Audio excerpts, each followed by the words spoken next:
Also in Boston for the marathon was the University of Mobile cross-country coach. Local 15's John Zanita spoke with him by phone earlier this evening.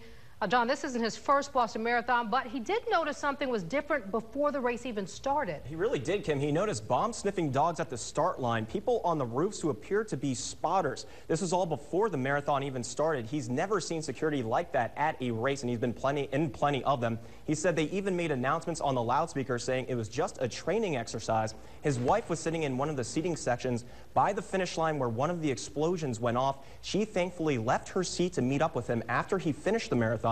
He told me his wife saw law enforcement canines at the finish line as well before the explosions went off. They kept making announcements saying, participants, do not worry, this is just a training exercise.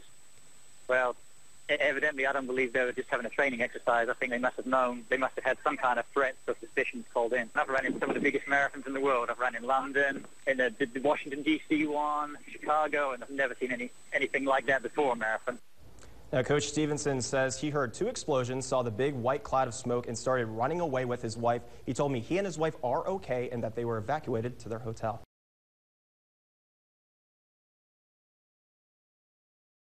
Well, as we have been reporting all day long, several local runners were in Boston today for the marathon. Now, one of those was University of Mobile cross-country coach Allie Stevenson.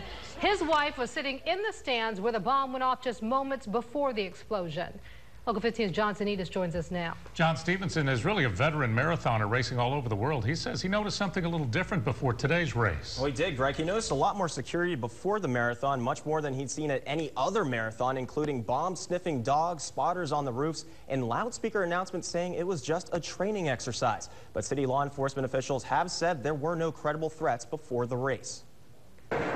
My wife, Melanie, she had been sitting right where the explosions went off. Cross-country coach Allie Stevenson had just crossed the finish line. She had come to see me at the finish, and then we were walking back down towards the finish area. Then, right where his wife had been sitting. And all of a sudden, we heard a loud explosion, and this big sulfur smell came through, and then another big explosion went off, and then people just started running, and then people crying in the street. It was a horrible experience. Stevenson remembered seeing heightened security before the marathon. At the start line this morning, they had bomb spotters on the roofs of the buildings, and they had bomb-sniffing dogs coming up and down at the start line, and Melanie said there was bomb-sniffing dogs at the finish line. They even made announcements on the loudspeaker about the increased security. They kept making announcements saying to the participants, do not worry, this is just a training exercise. Evidently, I don't believe they were just having a training exercise. I think they must have known, they must have had some kind of threats or suspicions called in. Stevenson says he's been at plenty of marathons in major cities, but he's never seen that level of security. I've run in some of the biggest marathons in the world. I've run in London,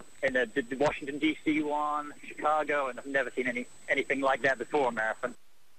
Now, Stevenson tells me the fact that he finished the marathon when he did and his wife left her seat to meet him when she did right before the explosions is just plain miraculous. Greg and Kim. John, thanks. I talked with Pastor